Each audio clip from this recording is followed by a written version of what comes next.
Olá, presbítero Pedrosa. Olá, meus amigos e ouvintes aqui do canal do Pedrosa.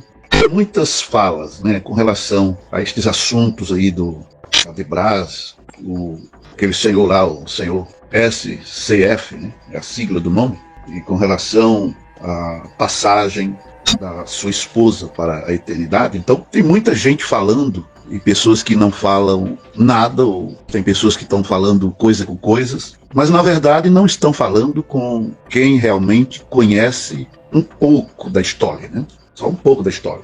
É importante que as pessoas tenham cuidado ao falar, ao pronunciar alguma coisa, ao julgar. Julgar não é da competência nossa, mas a fazer comentários é preciso muito cuidado. Se a pessoa não tem conhecimento, é melhor ficar quieto, Então, como você falou comigo aqui, eu quero aqui esclarecer algumas coisas assim. Eu vou falar aqui só a verdade e nada mais do que a verdade. E não tenho medo dessas verdades que eu vou falar, nem tenho medo das consequências que poderão vir. Pois eu também não sou um menino qualquer, não sou um moleque para falar o que não deveria. Primeiro, sim, como muita gente me conhece, a minha história, eu estou com 42 anos de ministério.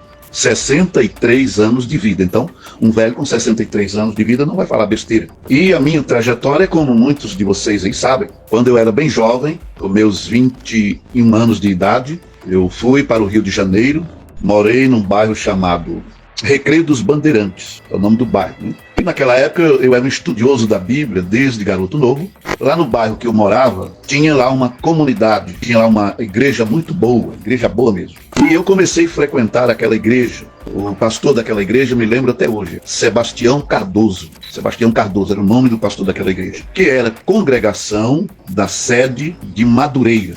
Então, como eu era estudioso da Bíblia, estava no Rio de Janeiro, em uma viagem, eu fui fazer alguns cursos, Inclusive o meu interesse era fazer um curso de teatro e televisão. E praticamente na semana que eu ia começar a fazer os cursos, eu tive um encontro real e pessoal com Jesus. Eu não me converti assim porque alguém convidou, não. O convite tinha todo o tempo, mas eu sempre dizia e sempre orava e sempre jejuava. Eu só ia me converter a Cristo quando eu realmente tivesse um encontro com Ele, como o Saulo de Tarso teve, como Moisés teve, como Samuel teve. Então, nas minhas orações eu falava isso para o Senhor. Eu vou te servir depois que eu conhecer o Senhor. Aí eu vou me batizar e vou te servir. E ali no Rio de Janeiro eu tive um encontro com Jesus. Eu perguntei ao Senhor onde eu deveria congregar.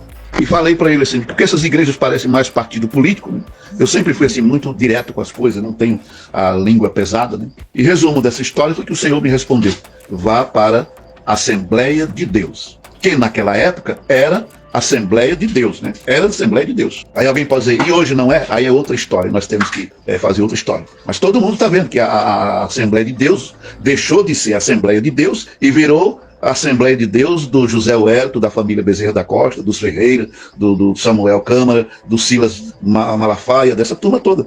A igreja virou patrimônio desses homens. A de Pernambuco virou a igreja do Ailton, e assim daí por diante. Então foi lá que eu me converti. E foi lá que eu comecei os primeiros passos discipulado.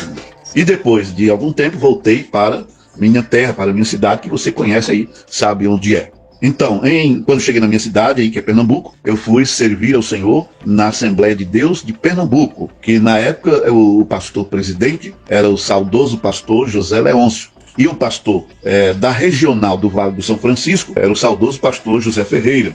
E o pastor da congregação que eu congregava e onde me tornei auxiliar de trabalho e cooperador foi na congregação do Projeto Bebedouro, que era o saudoso pastor João de Freitas. Então, quando aconteceu aquelas mudanças que o pastor José Ferreira foi transferido para Caruaru e foi para o Vale do São Francisco, o pastor João Severino Fernandes, todos vocês aí conheceram. E o pastor João Severino Fernandes fez muitas mudanças assim, bem bruscas na direção das congregações. E de uma certa forma, humilhou mesmo o João de Freitas e a família Freitas toda, que era muito grande naquela região. Então, nesta época, eu já trabalhava em Brasília, Como você sabe que eu trabalhava na CPAD, na Casa Publicadora da Assembleia de Deus, e lá em Brasília eu servia ao Senhor na Assembleia de Deus de Taguatinga.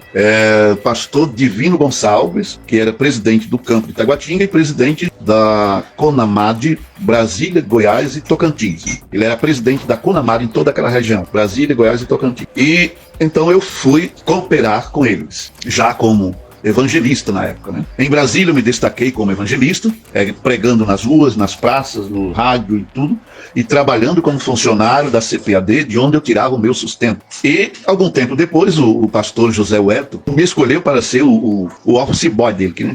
Alguns dizem que era secretário, não era secretário, eu era um office boy do pastor José Wellington para fazer os mandados dele naquela região toda ali do centro-oeste brasileiro. Em todos os estados do centro-oeste brasileiro eu estava lá resolvendo as coisas do pastor José Wellington, da CGADB, porque ele era meu patrão, ele me pagava, mas servia como ministro do Evangelho na ADETAG. E por sinal ainda sou membro da ADETAG até hoje, nunca desliguei de lá. 10 anos depois eu fui trabalhar em São Paulo. O pastor José Wellington falou comigo 3 vezes que eu tinha que trabalhar em São Paulo e eu resisti, porque eu não queria ir para São Paulo. Mas ele era o chefe, ele era o patrão, e os patrão manda, e o funcionário tem que obedecer. Então quando foi numa convenção que teve em Brasília, em 2001, o pastor Wellington Júnior chegou e falou para mim: olha, seu tempo aqui em Brasília terminou e nós vamos precisar de você em São Paulo. Nós queremos você em São Paulo. Eu ainda resisti, botei desculpa, mas passaram-se mais ou menos um ano, já no final de 2003, aí veio um e-mail, não era mais pedindo uma ordem, para ir para São Paulo. Então eu conversei com o pastor Divino Gonçalves, que era pastor-presidente da DETAG, presidente da CONAMAD, Brasília, Goiás e Tocantins, e ele disse: não, meu filho, vai não, fica aqui. Eu falei assim: não, mas eu vou, me deixa eu ir, eu quero ir para São Paulo, eu tenho um desejo de trabalhar ao lado do pastor Lupécio. Quando eu falei isso, o pastor Divino ficou olhando para mim, com os olhos arregalados, e sorriu. Disse: meu filho, você tem desejo de trabalhar ao lado do Lupecinho? Ele tem, eu admiro aquele homem. É um exemplo de vida na CONAMAD, na CGADB, ele é um exemplo, e foi mesmo um exemplo de vida. Aí ele fez uma carta de recomendação ao próprio punho para o pastor Lupécio e ligou para ele que me recebesse lá em São Paulo. Então, quando eu cheguei em São Paulo, eu fui morar ali ao lado da estação Bresser Moca. Todos vocês que conhecem aí, sabem ali onde tem a rua Major Otaviano, e eu fui morar ali, que era aproximadamente 1,5 km para o Belenzinho, e na outra rua já era o Brás. Então eu trabalhava no Belenzinho como um empregado e congregava no Brás como membro, como congregado, como obreiro, né? Caí na graça do pastor Lupécio e caí na graça do pastor Márcio Virginiano, que foi o arquiteto que arquitetou aquele templo. Foi ele que fez aquela arquitetura. E ele é grande engenheiro em São Paulo, construiu muitas obras, né? E caí na graça dele também. Então eles me botaram lá para assessorar eles na construção do templo da Debrás. Então quando eu saía do Belenzinho, chegava no Brás, conversava ali com o pastor Márcio, e ele me dava as coordenadas do que tinha que fazer. Então o que eu ia fazer? Era reunir os pedreiros, os mestres de obra, o pessoal, e passar as coordenadas. Alguma coisa que eles precisavam falar direto com o pastor Márcio, eu vinha, conversava com ele, ele fazia o atendimento, liberava recursos, essas coisas assim. E lá no Brás, o pastor Lupécio me botou na escala de cultos, né? Como você sabe, aquela escala do obreiro dirige cultos. E algum tempo depois me botou como o segundo líder do evangelismo, quando descobriu o meu potencial em evangelizar, em ganhar alma, como sempre fui evangelista e que sou até hoje. Então eu fazia muitos cultos ali no Brás, naquelas empresas do Brás. Eu chegava assim, conversava com os empresários, fazia culto, orava, e muitos funcionários aceitavam Jesus como Salvador, empresários passaram a congregar no Brás. Eu fazia um trabalho de evangelismo ali no Brás, na Moca, Belenzinho, Tatuapé, aquela zona leste toda, e assim muita gente congregava lá no Brás. E na época não era esse templo de hoje ainda, estava em obra na época, né? Era na Rua Major Marcelino, lembrei. Rua Major Marcelino, era o templo antigo da Debrás. No final do ano de 2005, o pastor Lupécio estava muito doente. E o pastor Márcio muito ocupado na construção, e o saudoso pastor Benedito, que era co-pastor, estava muito doente, e tinha outros pastores com muita dificuldade. Então, de certa forma, o Brás sofreu no atendimento à membresia da igreja, né? Então, o que aconteceu? O pastor Lupécio me colocou para fazer uma assessoria, para ajudar atendimento de obreiros, atendimento de família. Eu passei a atuar na parte social, né? Ajudando a líder do departamento social da igreja do Brás. E assim eu fui cada vez mais ganhando confiança. E terminou que eu ainda fui assim uma espécie de assessor direto do pastor Lupécio. Fui assessor direto mesmo. Eu tinha uma confiança tão grande dele que ele me chamava para ir jantar com ele, ou almoçar com ele, e tratar de assuntos do ministério. E era ele, o pastor eu e o pastor Cido Veiga, né? Claro que tinha aí milhares de obreiros bons, de alta confiança dele, mas eu não sei explicar por que ele tinha esse sentimento de respeito, de consideração muito grande por mim, pelo Aparecido Veiga, que foi ele quem batizou ele quando o Aparecido Veiga tinha 9 anos de idade. Agora o Aparecido Veiga já estava com 52 anos na época. Era um homem de alta confiança do pastor Lupécio. Então ele nos autorizou a começar uma campanha de oração no mês de janeiro, que todo mês de janeiro tem essa campanha de oração lá no Brás, que chama campanha Janeiro Profético, acho que é. Parece que é Janeiro Profético. Então nós estávamos naquela campanha de oração, mês de janeiro todo, e o pastor Lupécio mandou que continuasse na oração no mês de fevereiro. E nós continuamos. Então no iníciozinho do mês de fevereiro, é aí que começa a história, né? Eu estava orando e você sabe, quando a gente ora, Deus revela coisas tremendas. A gente orando ali, tinha muitos obreiros, muitos irmãos, e nós de joelhos ali, o fogo caindo, a glória de Deus descendo, e eu vi assim uma luz, apareceu uma luz tipo sol, dentro da congregação lá no Brás. E depois daquela luz, apareceu uma estrada, é que chama aí um caminho, né, de barro. E o pastor Lupécio andando, e aparecia um homem vinha, um homem sagaz, astuto e oportunista. O Senhor me deu até discernimento quem era aquele homem, astuto, sagaz e oportunista. Então na visão o homem atacou a primeira vez, mas o pastor Lupécio ainda estava bem jovem e conseguiu se defender. Depois a visão repetiu novamente, o pastor Lupécio já um pouco bem mais velho, um pouco gordo. Aí o homem veio e conseguiu pegar no paletó do pastor Lupécio, tentou tirar alguma coisa da carteira, mas não conseguiu. Aí a visão desapareceu. Aí eu veio a terceira vez. Na terceira vez, o homem se aproximou, agarrou o pastor Lupécio e na visão eu vi, isso aqui eu vi claramente como se estivesse assistindo uma TV de tela plana dessas da imagem da mais alta qualidade. O homem arrancou uma carteirona cheia assim do bolso do pastor Lupécio, e quando o homem segurou a carteira, aí aquela imagem deu um zoom, assim, e eu vi o rosto perfeitinho. O camarada usava bigode na época, ele era um pouco gordinho, que é este senhor, SCF. E eu falei pro pastor Lupécio, digo, cuidado, porque vai acontecer assim.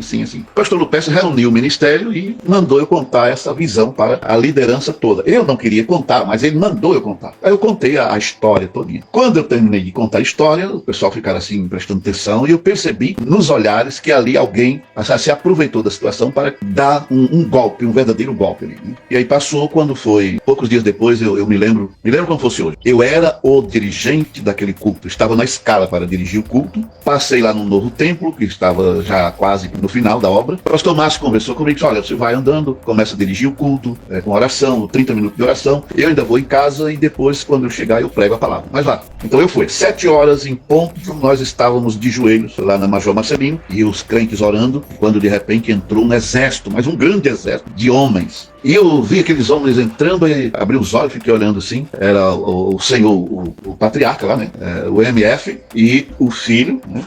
SCF, e aqueles homens. Então eu olhei para aqueles homens, assim, que eu estava de joelhos orando, eu tinha oração há muito tempo, sempre fui um homem de oração. Quando eu olho naqueles homens, Pedrosa, é uma coisa estranha. Eu vi aqueles homens, assim, alguns com cara de narja. Sabe que você olhar e você vê narjas? Olha para outro, vê uma cascavel. Olha para outro, vê outro tipo de cobra. E olha para outro, vê um urso. Olha para outro, vê um leão. Olha para outro, vê um lobo, uma raposa, um bicho assim. E eu fiquei assim, meu Deus, será que eu estou ficando louco? Ali ninguém perguntou quem era o dirigente do culto, e o senhor MF, patriarca, assumiu lá o culto e disse assim, olha, aqui é uma intervenção da convenção deles, né? É uma intervenção, e nós vamos destituir aqui a liderança, e mais tarde, até quarta-feira da próxima semana, a gente coloca e vai empossar aqui o novo presidente e a nova diretoria. Quando ele falou isso, eu vi assim, aqueles obreiros mais velhos, aqueles patriarcas antigos, pegar suas coisas e sair, indo embora, né? Eu fiquei sem entender, mas vou ver o que é que vai dar aqui. Então acompanhei tudo, e a mudança foi uma mudança terrível. Então o resumo da história é que, segundo lá uns documentos velhos, documento velho, amarelo, lá dos anos 40, anos 50, escrito ainda à mão, né? Não era nem assim um documento escrito em computador, é documento escrito à mão, aqueles amarelos. Ele diz que todo aquele campo de São Paulo era congregação lá da sede lá do Rio de Janeiro, né? Bom, na outra semana foi empossado o novo presidente, este senhor, SCF. E depois que ele foi empossado, eu ficava olhando assim, e eu tenho horas que eu ficava pensando que eu estava vendo o Saddam Hussein. Será que o Saddam Hussein ressuscitou e está aqui agora administrando isso aqui? Passa cada pensamento na cabeça da gente. E se existisse reencarnação, eu diria que o Saddam Hussein que reencarnou estaria aqui agora nessa administração. Então, meu amigo, foi uma coisa terrível. Obreiros que tinham lá 25, 30 anos, 15, 10 anos, 20 anos, que trabalhavam, que dirigiam igreja, que moravam na casa pastoral, que ganhavam lá um saláriozinho, foram arrancados assim bruscamente, de uma forma terrível. A coisa foi feia, eu não gosto de falar desse assunto. Resumo da história é que muitas e muitas vezes vieram obreiros vieram revoltados e queriam matar aquele senhor SCF. E Deus me usou para acalmar aqueles homens, aconselhar aqueles homens. Houve um momento que eu tive que falar sério, né? Como o pernambucano fala, e Deus me usou para livrar aquele homem de ser morto naquela época. Mas, numa madrugada, eu estava orando no apartamento que eu morava lá. Eu dou até o endereço, quem quiser. O apartamento está lá. Rua Major Otaviano, número 233, apartamento número 1. Então, eu orando madrugada, como eu tenho o hábito de orar madrugada desde a minha infância, que eu oro madrugada, e ali de joelhos eu vi claramente assim a visão, como se tivesse descido um telão na minha frente, e vi o púlpito da Adebras. Aí já estava no novo templo, eu já tinha feito a inauguração e já estava no novo templo. E aquele senhor, o SCF, no púlpito, aí chegou do lado dele apareceu um homem, eu vendo um homem gigante, o homem tinha aproximadamente acho que uns 2,40 m de altura, uma cabeçona grande, os cabelos brancos como a lã, a barba branca, e o homem botou uma foice. Você sabe o que é uma foice? Uma foice bem grande assim, né? Botou uma foice no pescoço do senhor SCF, e o senhor simplesmente falou assim, ó, diz para ele se arrepender dos pecados dele e das coisas que eles estão fazendo com os meus ungidos, porque eu estou reprovando ele. Exatamente essa palavra, eu estou reprovando ele e as atitudes dele. Rapaz, eu queria falar isso nada, eu fugi disso aí uns 3 meses. Só que eu adoeci de uma doença tão terrível que eu não vou falar aqui, e quando foi um dia eu estava de joelhos às 10 horas da manhã, em jejum, consagrado ali como sempre, aí eu vi uma outra visão. Eu vi eu sendo sepultado no cemitério de Taguatinga, em Brasília, Distrito Federal. Esse cemitério fica lá em frente à igreja da DETAG, onde eu sou membro até hoje. E eu vi eu sendo sepultado. E muitos pastores, muita gente ao redor do túmulo, lamentando, chorando a minha morte ali. Aí eu vi dentro do caixão, tem aquele vidro, lá na frente tem um vidro. Aí eu olhei no vidro. Quando eu olhei lá no vidro, o cara que estava no caixão era eu mesmo. Você não faz ideia como isso é maluco, é coisa de doido. Você vê você mesmo dentro de um caixão. Então eu falei assim, Senhor Jesus, você quer me levar? Me leve, é bom o Senhor me dar um descanso, me leve para a sua glória. Quando eu falei essas palavras, aí o Senhor me falou assim, você não está preparado, você não entregou a minha mensagem, tá, aí falou o nome do Senhor, né, nome completo, eu não vou falar o nome aqui. Você não entregou a minha mensagem, então se você descer a sepultura, você desce em pecado, não terás a salvação. Rapaz, você não faz ideia como eu virei crente naquela hora. Aquele foi o dia que eu virei crente de verdade mesmo. Eu levantei muito crente, corajoso como sempre fui, mas ali parece que a coragem foi dobrada. E quando foi num culto de doutrina, aquela sede, zona lotada de gente, o homem pregou que tremeu o chão. Ele prega bem. Depois que ele terminou de pregar, atendeu lá alguns obreiros, ele não deve atender muita gente. Ele é muito grosso, ele é muito... Aí eu fui, me aproximei dele, com um jeitinho de, olha, eu preciso de uma palavrinha com o senhor. Ele falou assim, fala logo, Galdinho, fala logo. Aí eu contei a história lá do homem, grande, a foice no pescoço dele, aquela coisa toda, e mandou ele se arrepender, voltar para a palavra. Aí ele olhou para as portas da frente, da lateral, e falou assim, você está vendo aquelas portas ali? Eu estou vendo, sim, senhor. Ele sai por aquelas portas ali e nunca mais volte aqui. Se um dia você voltar aqui, eu ponho o meu segurança atrás de mim, de você. Eu ponho o meu segurança atrás de você. E eu, como bom pernambucano, que nunca tive medo de nada, eu olhei nos olhos dele e falei assim, olha, o senhor me respeita, senhor? E falei outras coisas que eu não vou falar, mas com ética, com respeito, né? E fui embora. E aí, como eu trabalhava como funcionário do pastor José Wellington Bezerra da Costa, conversei com ele esse assunto. Ele disse, meu filho, seu lugar é aqui conosco, é nosso, você trabalha conosco há tantos anos, fique aqui. Ele disse, vai congregar com Pereira, vai cooperar com Pereira lá em Itaquera. Pastor José Pereira, que primeiro secretário do Belém há mais de 50 anos. Aí eu fui e fiquei definitivo lá com o pastor José Wellington, né? Quando foi um dia, o pastor Márcio, filho do Técio, me ligou e falou que vinha tomar café comigo, que era para mim ir para a reunião de obreiro. E vem para cá, a gente conversa. Aí ele chegou, nós tomamos um café já umas 8h30 da manhã, às 9 horas nós estávamos lá na Adebras. E eu disse para ele, o homem vai me botar para fora daqui hoje. Ele me avisou, vai nada, vai fazer isso não. Você ajudou a gente a construir isso aqui tudo, ele hoje está administrando isso aí tudo, mas você tem sua participação, você sofreu ajudando ele, vai fazer isso não. E você vai ver. Bom, quando nós entramos, começou a reunião plenária, aquela coisa toda, né? E eu já fazia uns 40 dias que eu não ia lá. Aí uns velhos, aqueles senhores idosos que estavam sentindo minha falta, vieram me cumprimentar ali no onde eu estava, né? E aquilo pegou mal, não foi bom. Mas eu falava para os velhinhos, eu digo, olha, depois a gente conversa, né? Depois na hora do almoço, intervalo a gente conversa. Mas sempre vinham alguns velhinhos ali, e chegou um momento que tinha uns 10 velhinhos ao redor de mim, me cumprimentando, sentindo minha falta. De repente, meu irmão, eu ouvi, foi o homem pegar o microfone assim, falou desse jeito aqui, olha essas palavras aqui, Marcos Rangel, aí eu cito o nome, Marcos Rangel, Leandro, botem aquele camarada para fora daqui. E saiu orientando como chegar até o... Aí me botaram para fora. Eu não resisti, porque eu não sou dono de nada, e saí embora. E muitos irmãos, mas assim, acho que mais ou menos uns 200 obreiros saíram atrás de mim, sendo solidários, perdoa o homem aí. Não, o negócio dele vai ser com Deus, é Deus que vai acertar as contas com ele. Agora aqui, depois a missionária, a serva do Senhor, que já dorme no Senhor, ficou sabendo dessa história e com algumas pessoas da mais alta confiança dela, ela me procurou, e quando me procurou, ela pediu perdão. Ela disse: pastor Galdino, por favor, perdoe o meu marido. Ele anda estressado, ele anda nervoso, talvez alguém falou coisas que não devia. Eu disse para ela, citei o nome, né? Eu disse: olha, ele não me deve nada, o negócio dele é com Deus, tá? Mas por favor, perdoe ele. Eu digo: olha, só a senhora mesmo para suportar esse chato. Falei desse filho, só a senhora para suportar esse chato. Eu não suporto ele não. Aí ela baixou a cabeça e saiu chorando. Passou algum tempo, eu não lembro mais quanto tempo foi, só sei que me lembro, foi já em 2008. Eu estava em um trabalho, uma viagem missionária aí, nessa região de Inajá, na divisa de Pernambuco, com Alagoas ali, essa Mata Grande, aquela região. Eu estava com um trabalho missionário ali, o celular toca. Quando o celular tocou, número de São Paulo, não identifiquei, mas eu atendi. Quando atendi, era ela, chorando, pedindo perdão pelo marido. Perdoe meu marido, perdoe os erros dele. Eu disse: não, ele não me deve nada. É porque ele está morrendo aqui. Aí ele está no hospital lá. Aí eu perguntei assim: com quem a senhora está aí? Ah, eu estou aqui com meu filho. Ele falou o nome, é o herdeiro lá, né? E com o dito cujo lá, que me botou para fora lá. Ah, estamos aqui. Então põe no Viva Voz aí. Põe no Viva Voz para eles ouvir a nossa conversa e põe o celular nos ouvidos aí do senhor SCF. Aí ela falou assim: olha, já está no ouvido dele, mas ele está em coma, mas ele vai ouvir. Aí eu dei um brado, senhor. Senhor fulano de tal, aqui é o profeta de Deus, o homem que você botou para fora da Debras, viu? Mas levante-se desse leito, saia desse coma e vá trabalhar para Jesus. Em nome de Jesus, saia daí, vai trabalhar para Jesus. Agora as coisas vão ficar assim, as coisas vão ficar difíceis para você. Você só vai ser abençoado mesmo e honrado no dia que você tiver humildade de me botar para pregar na Adebras aí, lotado de gente, e no dia que você tiver humildade de me entregar um campo, como o pastor Lupécio acertou com você. Mas vá trabalhar para Jesus. Aí conversamos um pouco ali, desliguei o celular. 3 dias depois o homem recebeu alta e está aí, trabalhando para Jesus até hoje. Está vivo, magro, acabado, mas tá aí.